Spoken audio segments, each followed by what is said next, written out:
이강한 변호사 우영우는 돌고래를 매우 사랑하지만 실제로는 돌고래를 본 적이 없다고 말합니다. 수족관에 가면 돌고래를 볼 수도 있는데 왜 보지 않았냐고 묻자 우영우 변호사는 돌고래에게 수족관은 감옥이라고 이야기합니다. 그리고는 삼파리, 춘삼이, 복순이에 관한 이야기를 하죠.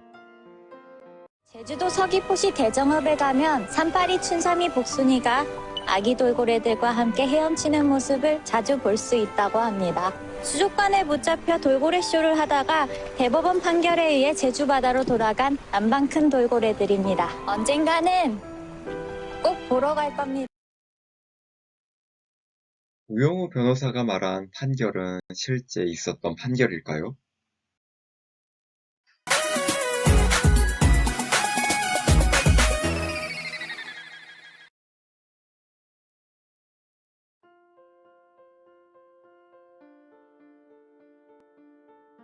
사건의 발단은 2009년으로 거슬러 올라갑니다. 퍼시픽랜드는 제주 중문 관광단지에 있는 종합휴양지로 고래를 비롯한 여러 해양동물들의 쇼가 유명하였습니다.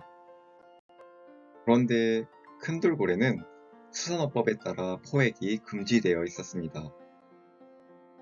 그러자 퍼시픽랜드를 운영하던 A 대표이사는 불법을 저지르기로 계획합니다. 일부 어민들과 공모해서 큰 돌고래를 불법으로 포획하기로 한 것이죠. 그렇게 해서 퍼시픽랜드가 불법적으로 데리고 있던 큰 돌고래는 총 11마리였습니다. 그 중에는 드라마에 나오는 삼파리, 순삼이, 복순이도 포함되어 있었죠. 이 사실이 알려지자 퍼시픽랜드를 운영하던 A 대표이사는 수산업법 등을 위반한 혐의로 재판을 받게 됩니다.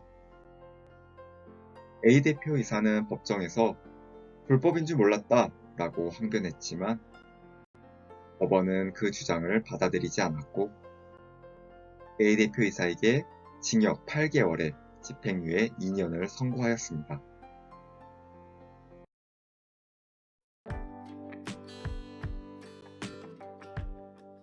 A 대표이사에 대한 소송은 형사소송이었습니다. 형사소송은 피고인에게 죄가 있는지 없는지를 가리는 소송인데 삼파리, 춘삼이, 복순이가 바다로 돌아간 것과 무슨 연관이 있을까요? 그 이유를 알기 위해서는 몰수라는 제도를 이해해야 합니다. 몰수는 범죄 행위와 관련된 물건의 소유권을 박탈하여 국고에 귀속시키는 형벌입니다. 쉽게 말해 범죄에 연관된 물건을 빼앗아서 국가의 재산으로 만드는 겁니다. 예를 들어 공무원이 뇌물을 받은 혐의로 재판을 받아 유죄가 인정되면 그 뇌물은 몰수됩니다. 돌고래를 불법적으로 포획한 건 범죄이고 그 범죄로 얻은 돌고래를 퍼시픽랜드로부터 몰수하면 돌고래는 풀려나게 되는 것이죠. 그럼 범죄로 이익을 얻으면 무조건 몰수를 하는 걸까요? 그렇지는 않습니다. 몰수에는 두 가지 종류가 있는데 첫 번째는 무조건 몰수해야 하는 필요적 몰수이고 두 번째는 몰수를 할 수도 있고 하지 않을 수도 있는 임의적 몰수입니다.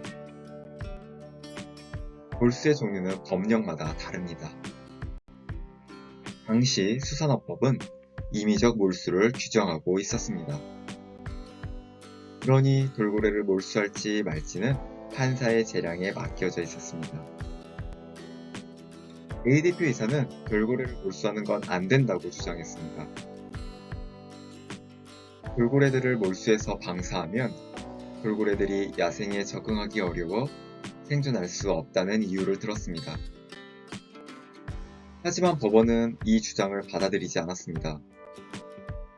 돌고래가 야생에 적응하는 건 집행 과정에서의 어려움일 뿐이고 몰수형을 결정할 때 결정적인 영향을 미치지 않는다고 판단한 것이죠. 실제로 돌고래들은 최재천 박사를 비롯한 여러 사람들의 도움을 받아 적응 훈련을 한 뒤 방사되었고 그 뒤에 야생에 잘 적응하였습니다. 또한 A 대표이사는 돌고래를 몰수하면 퍼시픽랜드의 사업이 어려워지고 퍼시픽랜드 소속 직원들의 생존권이 위협받는다는 주장도 펼쳤습니다. 그러나 법원은 이 주장도 타당하지 않다고 판단했습니다. 만약 몰수를 하지 않으면 돌고래를 이용하여 여전히 영업을 할 수 있어 불법을 그대로 방조하게 되는 것이기 때문입니다. 불법 포획 돌고래를 몰수하면 영업이 어려워질 수는 있지만 그렇다고 방법이 전혀 없는 건 아닙니다. 아이러니하게도 돌고래 포획이 가능한 나라도 있어 그런 국가에서 돌고래를 수입하는 방법도 있기 때문이죠.